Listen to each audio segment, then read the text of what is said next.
Yo, what's up guys, welcome back to Best Tech YouTube channel. Sama gue Malvin, dan yes, di samping kita sekarang udah ada sebuah monitor ultrawide 34 inci 175Hz WQHD 1440p, dan monitor ini adalah produk big screen pertama yang dirilis sama Samsung Indonesia, the first yang pakai panel OLED-nya Samsung yang dikenal juga dengan QD OLED. Ini dia Samsung Odyssey G8 OLED.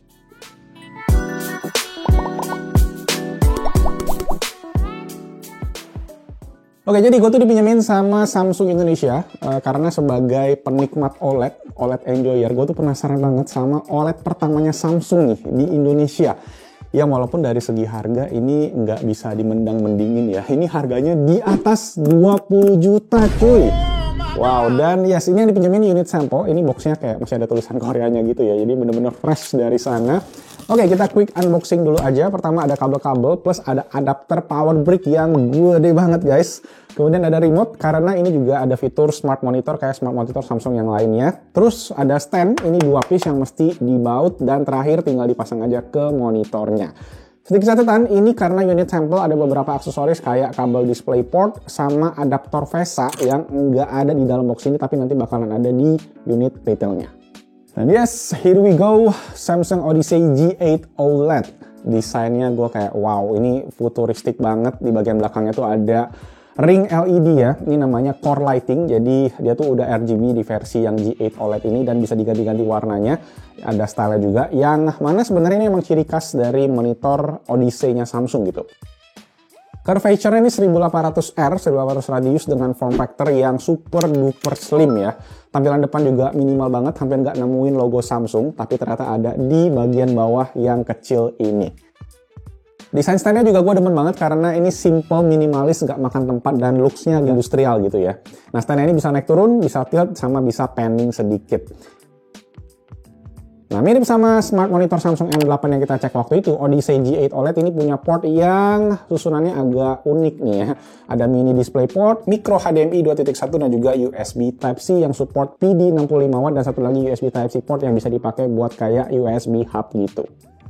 Oke, sebelumnya for your info, ini tuh G8 ada versi sebelumnya dari Samsung. Bukan versi sebelumnya sih, sebenarnya ini versi yang beda total ya. Namanya Odyssey Neo G8, G8 juga, tapi itu ukurannya 32 inci.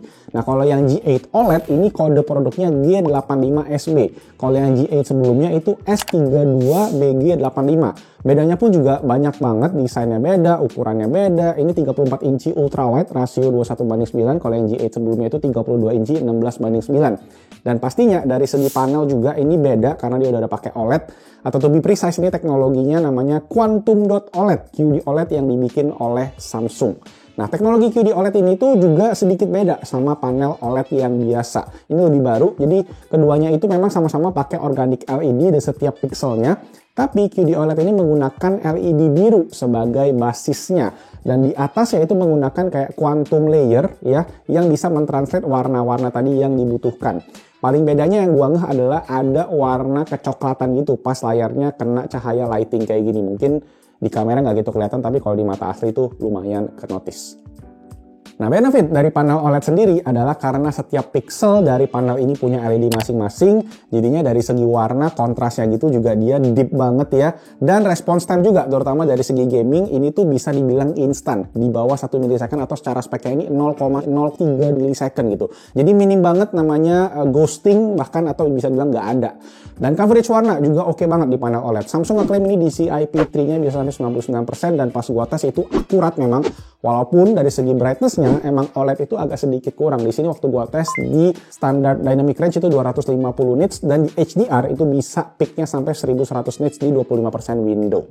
Yes, dari segi angka kelihatannya kecil ya. Cuma dari pengalaman gua 3 hari pakai panel ini di rumah ya, di samping jendela yang cukup gede, gua ngerasa brightness-nya masih oke-oke aja sih buat penggunaan sehari-hari. Oke, satu info lagi buat para gamers nih ya, adalah monitor ini udah kompatibel dengan FreeSync Premium Pro, tapi nggak support sama G-Sync. Tapi ya so far selama penggunaan gue sih, gue nggak notice adanya screen tearing yang gimana banget. Dan kayak tadi gue bilang, anti-glare coating yang dipakai sama monitor ini menurut gue oke, pantulannya nggak ngeganggu ya. Justru bahkan minimal, bisa dibilang nggak kayak kaca banget dibandingin panel-panel OLED yang pernah gue coba. Dan karena monitor ini udah pakai finish yang glossy juga, warna yang dipancarin sama OLED-nya tuh kayak bener-bener keluar gitu. Nah, walaupun memang namanya panel OLED itu selalu akan ada resiko yang namanya burn-in. Tetapi fitur-fitur yang mencegah itu juga udah cukup banyak ada di monitor Samsung Odyssey G8 ini seperti Pixel Shift, adjust logo brightness biar logonya bisa nggak terlalu terang, dan juga Pixel Refresh. Dan nggak lupa juga, Samsung ngasih garansi resmi nih ya 3 tahun buat panel, service, dan juga spare part untuk monitor ini. Nah, selama beberapa hari terakhir gue pakai Intense monitor ini, jujur gue bener-bener puas sih, bener-bener ngiler. Monitor OLED, terutama di sektor gaming, kayaknya baru ini yang resmi di Indonesia ya. Walaupun memang ada beberapa bagian juga dari monitor ini yang bikin gue agak gregetan gitu. Puasnya pastinya karena warna yang dikasih ya bener-bener bikin mind blowing gitu. Gue coba main game beberapa, tapi yang gue inget banget tuh Spider-Man Remastered yang gue udah tamat ya. Pas gue main di monitor ini, itu tuh kayak berasa main game yang baru gitu. Karena feel ultra wide-nya yang imersif, terus warna yang dikasih itu pas ada scene kita lagi sunset itu, terus Spider-Weapon di kota New York City itu bener-bener kayak wow, berasa main game yang baru, dan gue kayak geleng-geleng gitu, kayak luar biasa banget warnanya. Di sini gue coba masukin comparison dengan panel LCD yang gue pakai sebelumnya ya, biar kelihatan jelas bedanya ya LCD sama OLED gitu, dan semoga juga kelihatan bedanya di video YouTube yang dikompres ini. Ya intinya dari segi kualitas gambar, kualitas warna, panel OLED itu is in a whole different level gitu. Mungkin kalau ngegambarinnya, kalau kalian yang lebih bisa relate tuh HP kali ya. Buat kalian yang baru pindah dari HP dengan layar IPS LCD terus pindah ke OLED atau AMOLED-nya Samsung, ya rasanya kayak gitu, tapi ini dikali 10 guys, karena ya ini kan big screen gitu, gede layarnya. Dan satu yang paling gua greget ya bisa dibilang adalah dari segi port di monitor ini, karena memang pada pakai port yang mini-mini gitu. Di satu sisi sebenarnya oke, karena semua portnya itu bisa maksimalin resolusi 1440p tadi up to 175Hz. Biasanya monitor ultrawide 21:9 yang gua coba sebelumnya, HDMI-nya itu cuma bisa mentok 100Hz, HDMI 2.0. Di sini udah HDMI 2.1 yang bisa full 175Hz. Di sisi lain, agak repotnya adalah kalau kabelnya itu kurang panjang. Di kasus gue, karena sebelumnya gue tuh taruh PC-nya nggak di samping monitor, jadi gue itu taruh di samping TV, gue tuh pakai kabel yang lumayan panjang, DisplayPort 10 meter, buat dicolok ke monitornya, biar meja gue bisa clean gitu. Nah, di sini nggak bisa karena dia udah pakai port mini DP, mini DisplayPort, dan akhirnya bikin gue harus pindahin PC-nya ke samping monitor ini. Cuma jujur lama-kelamaan dilihat, oke juga sih looks-nya ya, cocok sama si mini PC-nya. Oke, monitor ini juga punya fitur Smart TV OS-nya Samsung, yang mana ngasih kita berbagai fitur, terutama buat yang pakai HP Samsung itu bisa langsung mirroring ya, dengan fitur Smart View. Ada juga DeX, bisa wireless, bisa wired ke monitor ini. Pastinya juga apps-apps kayak streaming, YouTube, Netflix juga ada di Smart TV OS ini. Cuma catatannya adalah karena monitor ini itu ultra wide, rasio yang lebar 21:9, kalau kalian nonton konten-konten di YouTube atau Netflix itu yang 16:9, dia akan ada letterbox atau kotak hitam di samping dari video yang sedang diputar. Nah, buat navigasi fitur smartnya sendiri, dia ada remote yang sejenis sama remote smart monitornya Samsung, dan layoutnya tadi ya mirip kayak remote TV-nya. Atau kalau kalian nggak mau ribet, ya kalian bisa pencet ada sebuah tombol kayak mini joystick di bagian belakang ini buat hidupin. Just in case kalau kalian punya TV Samsung di rumah, karena remote-nya suka interference gitu sama produk Samsung gua yang lain. Satu lagi masih ada yang bikin greget banget ini ya, adalah problem teks yang agak aneh di panel ini. Tapi sebenarnya ini bukan problem dari Samsung, tapi ini lebih ke pembuat OS, yaitu yang pembuat OS Windows dan Mac, yaitu Microsoft dan Apple. Karena monitor ini tuh pakai panel QD OLED yang terbilang masih baru banget ya. Susunan pixel yang ada di panelnya ini, yang ada di monitor ini tuh belum disupport oleh rendering text yang ada di OS Windows maupun Mac. Yang ngebikin render text kecil di layar ini tuh terlihat agak ngeblur, kayak ada color fringing warna ungu dan warna kuning kehijauan kayak gitu. Jadi mungkin untuk dipakai jangka panjang ngetik-ngetik ataupun baca artikel yang teksnya kecil-kecil bakal jadi challenge buat mata kita.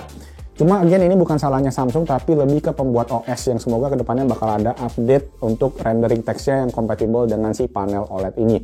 Tapi jujur setelah gua pakai 3 hari, gua agak lupa sih sama masalah itu. Mungkin ya butuh adaptasi mata aja.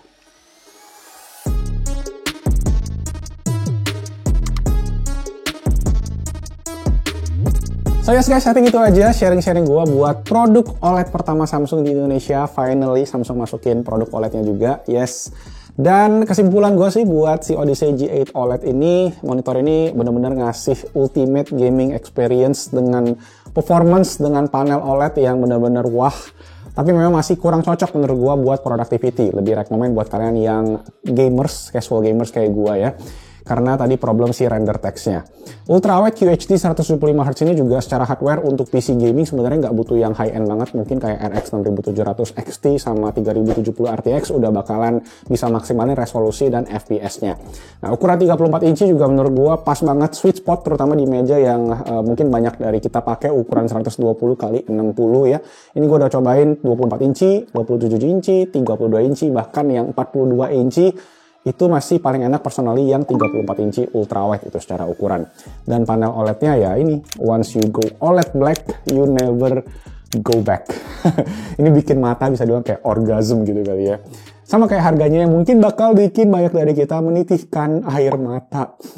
Karena guys, monitor ini Samsung Odyssey OLED G8 ini bakal dijual di harga retail 26,999 juta rupiah. Tapi karena ini lagi ada pre-order, special price itu jadi 20,999 juta rupiah. Diskon 6 juta rupiah plus ada bonus shopping voucher 1,5 juta rupiah lagi buat belanja produk Samsung yang lain. Lumayan banget kan? Dan yes, karena ini produk resmi Samsung Indonesia, ada garansi 3 tahun panel, service, dan spare part. Peace of mind banget buat yang takut sama burn-in-nya OLED. Ya gitu sih, memang harganya bikin geleng-geleng karena teknologi QD OLED sendiri masih tergolong baru ya. Dan seperti yang gue bilang, OLED pada umumnya itu masih in a league of its own. Jadi semoga kedepannya bakal lebih terjangkau juga, lebih terjangkau buat halayak banyak. Dan jujur, gue sih pengen banget sih PO, tapi mesti nanya ke Menteri Keuangan dulu. Gimana pendapat kalian soal monitor ini guys, Samsung Odyssey G8 OLED? Komen langsung di kolom comment section di bawah sambil gue nanya ke istri dulu ya, biar SNI sama ISO-nya turun. Thank you semua yang udah nonton. Like kalau kalian suka videonya. Jangan lupa juga subscribe ke Best Data Creative Channel. Hidupin lonceng biar gak ketinggalan konten tentang tech and gadget terbaru yang ada di Indonesia. Itu aja, nama gue Malvin. I'll see you guys on my next video. Ciao.